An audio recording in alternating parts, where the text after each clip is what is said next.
Welcome to Telugu one news. నేను మహాలక్ష్మి. లోక్సభ ఎన్నికల రేసులో బీఆర్ఎస్ ఫేడౌట్ అయిపోయిందా అంటే పరిశీలకులే కాదు, పార్టీ శ్రేణులు అవుననే అంటున్నారు. అధికారంలో ఉన్నంత కాలం కంటి చూపుతో రాష్ట్ర రాజకీయాలను శాసించిన మాజీ ముఖ్యమంత్రి కల్వకుంట్ల చంద్రశేఖరరావు ఇప్పుడు కనీసం తన పార్టీ నేతలను, కేడర్ను కూడా కదిలించలేకపోతున్నారు. ఇటీవలి తెలంగాణ అసెంబ్లీ ఎన్నికల్లో పార్టీని విజయపథంలో నడిపించడంలో విఫలమైన కేసీఆర్ ఒక్క ఓటమితో పార్టీపై పూర్తిగా పట్టు కోల్పోయారని పరిశీలకులు విశ్లేషిస్తున్నారు. పరాజయం పాలైన 3 నెలల్లోనే బీఆర్ఎస్ అస్తిత్వమే ప్రశ్నార్థకంగా మారిన పరిస్థితులు నెలకొన్నాయని అంటున్నారు. ఓటమి నుంచి తేరుకొని లోక్సభ ఎన్నికలకు సమాయత్తం కావాల్సిన తరుణంలో పార్టీలో వలసలు, ఆ పార్టీ అగ్ర నాయకత్వం ఎంతటి నిస్సహాయ స్థితిలో ఉందో అవగతమయ్యేలా చేస్తున్నాయంటున్నారు.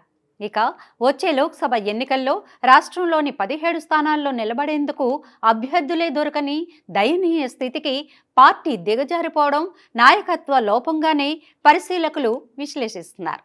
అధికారంలో ఉన్న సమయంలో సొంత పార్టీ మంత్రులు, ఎమ్మెల్యేలకే అధినేత దర్శనం దుర్లభం అనే పరిస్థితులు ఉంటే ఇప్పుడు పరిస్థితి పూర్తిగా తారుమారైందని అంటున్నారు. ఇప్పుడు అధినేత ఆదేశించినా నేతలు వినే పరిస్థితిలో లేరని చెబుతున్నారు. ఏకంగా గత ఎన్నికల్లో విజయం సాధించిన ఎమ్మెల్యేలే పక్కచూపులు చూస్తున్నారంటే పార్టీ నాయకత్వంపై వారి విశ్వాసం ఎంతగా సన్నగిల్లిందో అర్థమవుతోందంటున్నారు. ఇక సిట్టింగ్ ఎంపీలు కూడా ఎన్నికల ముంగిట పార్టీని వీడుతున్నారంటే ఆ పార్టీలో ఉండి పోటీ చేస్తే గెలిచే పరిస్థితులు లేవన్నది స్పష్టంగా తెలుస్తోంది. ఇప్పటికే 3 సిట్టింగ్ ఎంపీలు పార్టీని వదిలేశారు. ఇక చేవెళ్ల ఎంపీ అయితే తాను పోటీ చేసే ప్రసక్తే లేదని కుండ బద్దలు కొట్టేశారు. అంటే సిట్టింగ్ ఎంపీలలో 4 కాడె వదిలేసినట్లేనని చెప్పాలి.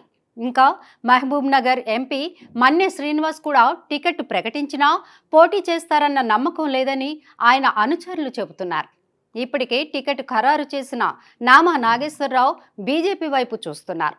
మొత్తంగా అన్ని స్థానాల్లోనూ అభ్యర్థులను నిలబెట్టేందుకే బీఆర్ఎస్ అధినేత నానా కష్టాలు పడుతున్న పరిస్థితి. ఇక ఈ పరిస్థితి చూస్తుంటే లోక్సభ ఎన్నికల రేసులోంచి బీఆర్ఎస్ పూర్తిగా ఫేడౌట్ అయిపోయినట్లే కనిపిస్తోందని పరిశీలకులు విశ్లేషిస్తున్నారు.